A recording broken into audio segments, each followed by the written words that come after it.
Uy! Ayos mo.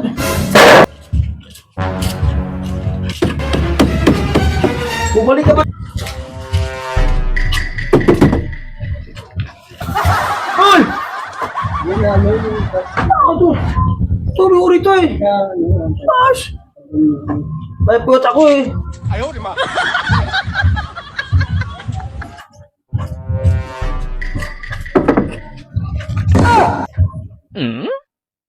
Tao.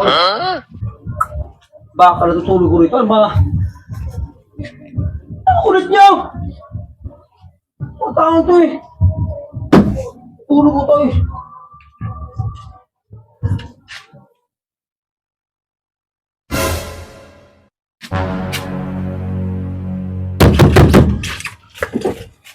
Oy! Para si Bakal buwan. Pituan ko ah. Tao na naman sa buhay ito mga to. Tagal tayo pa. Ito pa. Maligo ka na sa akin maya. Halika.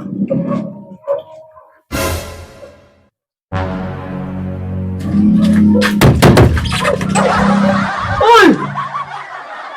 Ayos mo. Ano ito, Miguel? Ito pa, balik pa kayo. Sabi siya, maligo na sa akin maya. Tutulog ako rito. Ano? Ako sa buhay ito mga to ah. Pa, sige, balik pa.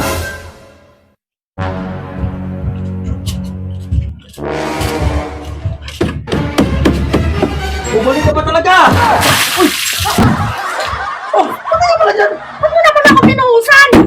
Eh, kanina. Baka, kasi may kanina, kailang balik ka tao dito sa akin na kumakatok eh. Hindi ka na nga makaigib ng tubig. Inutusan kita kanina, hindi ka kumikilos. Tapos ngayon, buhusan mo pa ka. May dala-dala akong tubig. Eh, alam kasi kanina eh, sino yung pumapagay mo ito doon na eh. Nakakatulog ako eh. Sinasabi ko sa'yo eh. Pati ka lang, di mo nila pangalan ko kasi. Naligaw tuloy. Kaya ko lang naman nandito. Eh, kanina may dumaan nito na pala katong nito. May kato. Sabi mo, gusto mo lang ako paliguan. Inutusan kita ako mag-igib. Di ka nag-igib. Eh, di ko ka alam na ikaw yan kasi kanina ilang balik ka ito sa akin. Sabi nga ayaw nang magpautos tapos bubuhusan pa ako. Maligo na lang. Eh ano pa nga ba kung hindi ako maliligo ulit? Hindi ko alam nandiyan ito. Naliguan mo na ako. Sa ayos mo. Sino ba mga... Di ka na nga makapag-igib ng tubig. Bubuhusan mo pa ako. Nakita mo yung mga tao dyan nagpulungan? Nagpalit ko ikaw? Wala, nag-iisa lang ako dito ah. Ano sa'yo ngayon ng tao? Naka-4-5 katuwa na. Natulog ko ito. Sino labi na naka-uber ako eh. Wala. Eh, wala. Paligo na lang. Sino? Paligo na ako na talaga. Di ka nga mautusan na mag-igib. Wala na. Basta ka na eh.